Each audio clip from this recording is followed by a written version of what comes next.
What's going on, everybody? Adam here, and welcome to another episode of the Nauti Escape.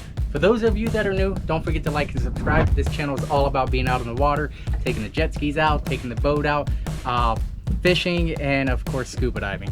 We haven't had a boat for the last few months because we sold the last Robalo. It was an R222.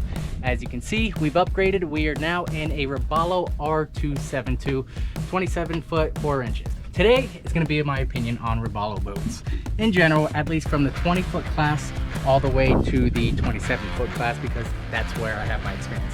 And it's 100% solely my opinion. A few things that I wish I would have known prior to purchasing a boat. And well, if you're watching this for one of three reasons. You either own a Robalo, you're in the market and looking at a Robalo, or you're just in the market and trying to look at a boat in general and you don't know where to start. Hopefully this video will help you out. So, if you guys are ready, let's go. Oh, never wanna go. Dressed as white as snow, saving me with no potions. Me and you would always see. Imagine we could be just like the movie slow motion. She bad, can't see it on my left. We moving, yeah, real slow. Gonna rock my world, don't know. We'll start like Cinderella. Oh yeah, drink Stella. Oh yeah, she drinks Hella. I ain't mad, I won't tell her what you can't have. Stories they never told. Damn those frozen icicles. I scarred your life, but still you keep me around like silent movies found. Oh, never wanna go. Dressed as white as snow. So buying a boat in general is stressful enough. Most manufacturers, you go either on Boat Trader, you go on their websites, and it'll say contact dealer for pricing. They don't want to give you the price because they can say whatever the price is. As far as you go to one guy and say, hey, I want to buy this boat with the same exact, specifications on there. You go to the next dealership, it's a total different price. You have to negotiate, you have to haggle with them. It's a pain in the butt. It's just like a car dealership. Robalo, however, has a national advertised pricing. It means the price is what it is. That's what it is, national everywhere. So you don't have to worry about, negotiating or anything like that. You go online to Robalo's website, you can build the boat where you want it at, and you have the price at the very end. You don't have to talk to a salesman, you don't have to talk to a dealer, nothing. It's actually very stress-free along that way. Boats right now are absolutely expensive. They were before, they're going up even more. All 2022 models are going up at least another 10% in price increase. According to a couple dealerships at Robalo and Sea Hunt. If I was to get another boat, it'll probably be Sea Hunt. That seems to be Robalo's biggest competitor. However, there's why I went with Robalo. For one, this R272 is a hybrid. It's good for the family. They can cruise out here. We got the table that this camera's sitting on right now. If you're a big person, well, let's be honest, guys, it's not that many people that are, in shape anymore. Robalo is probably the best thing you gotta go with because it has that front-facing, bathroom over there. It's so much more room compared to all these other boats over there where you have to get in through the side and you pretty much have to squeeze your way through there. If you're a big person, my suggestion is go with Robalo. They're one of the only companies that end up having that forward-facing bathroom.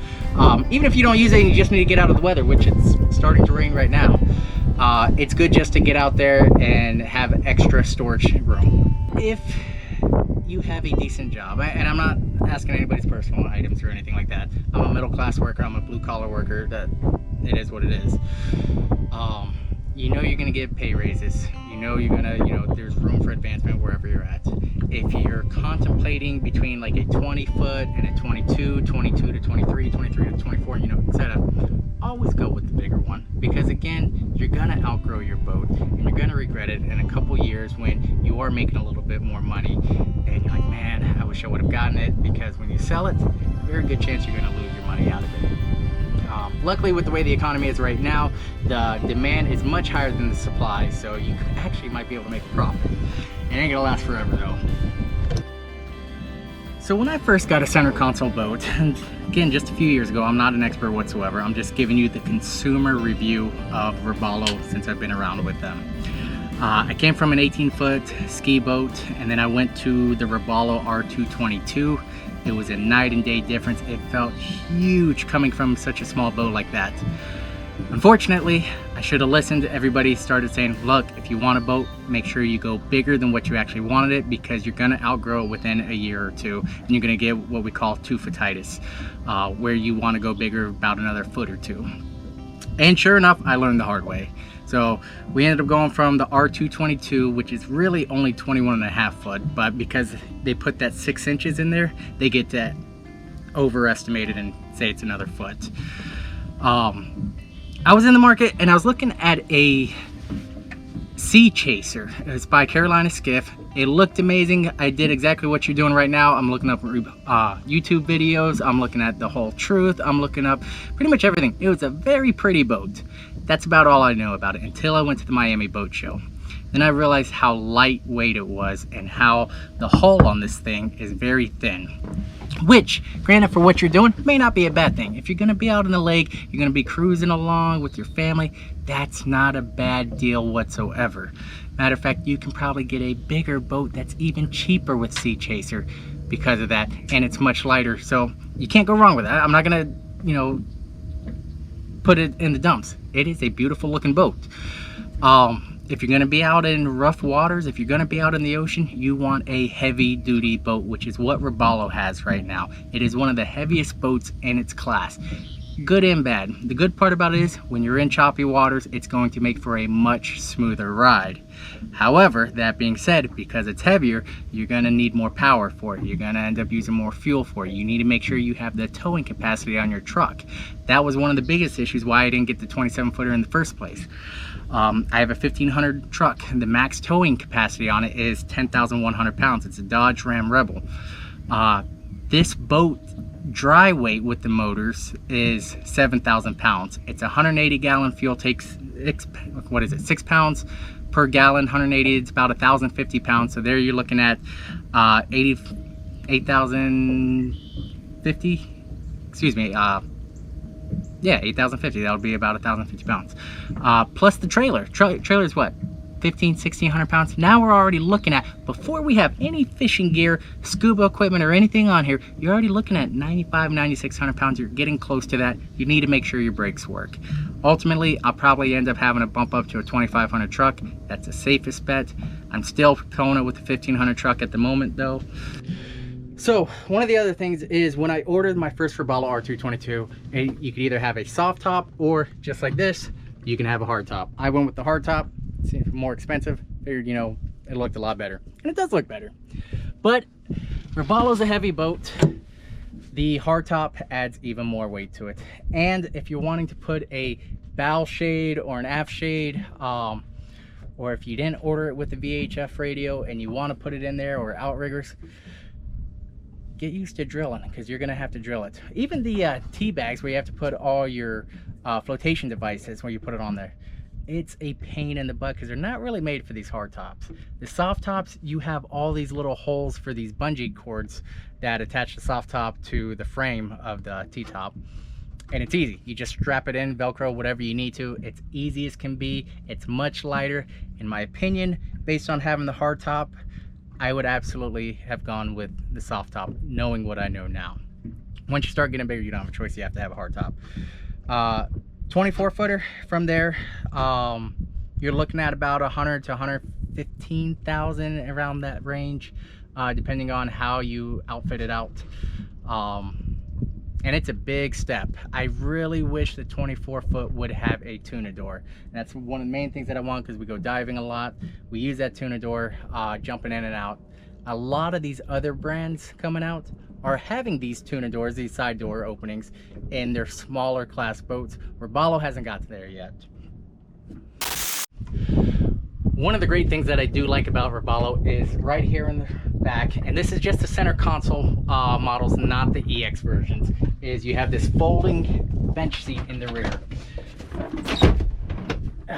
It's a little dirty on here. I just bought it used. I still got to detail it. But there's a reason why I like this, and it's probably not why you think.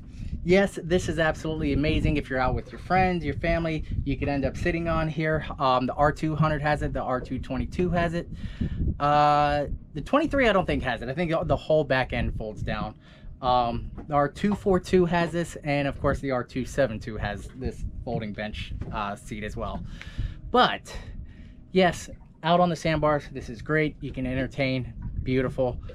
Fishing, same thing that you'll see on every other video. You can fold it up, you got that cushion, and if you're out fishing, you got a big fish on there, boom, it's great.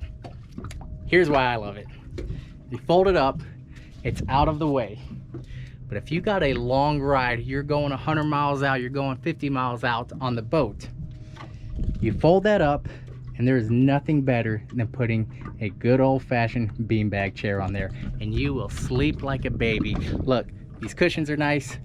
It's still gonna be rough out there. Nothing, I repeat, nothing absolutely will ever beat an old-fashioned beanbag chair in the back. It doesn't matter how rough it's gonna get, you're gonna sleep like a baby in there.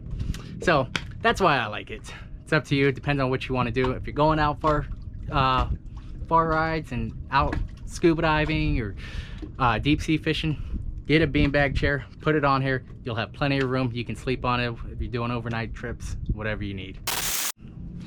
I'm trying to make this video as short as possible, and I know I'm not going in detail on any specific Robalo over here. I'm just telling you why I went with Robalo in general, why it was right for me, and why it may not be right for you. It's a heavy boat. You're going out in the ocean, that's what you want. Smooth ride. You're not getting beat up left and right where you would on a much lighter boat like a Sea Chaser. Depends on what you're predominantly going to be doing out on the boat though, and everybody's needs and wants are different. So if you're out on the lake, go with the cheaper boat, go with the lighter. It's not going to make a difference. If you're going out deep sea fishing and you're going to be out in rough waters where it's really choppy, go with the Robalo. If you're a bigger person and you actually use the bathroom, go with the Robalo because it's got that front opening door. If you're doing deep sea fishing, of course, you know, in the back with that back foldable bench, it's amazing because you can put it out the way, you can fish and have tons of room, and you got your room for your beanbag chair. I'm telling you, beanbag chairs are the best thing ever on long rides, and I will not stress that enough. Matter of fact, I'm gonna end up putting a couple links in the description below. If you guys are interested in it, you can end up getting some. Other than that, oh, and of course the price. The price, you know what you're paying out the door before you even get to the dealership, where you can't do that anywhere else. Now, can you negotiate maybe a 20-hour, you know, service for free or a Coast Guard kit for free? I'm sure you can wiggle in some of that with the dealership specifically. But as far as the prices, the national advertised prices, you can't go wrong with that whatsoever. So I think that's about it. I just went through a generic review over the boat themselves. I didn't go over the 272 specifically. If you want to know more, leave a comment in there. Tell me what you think, what you want to know. I'll try to figure it out. I don't have all the answers, but we'll figure it out together. Other than that, have a good one, y'all.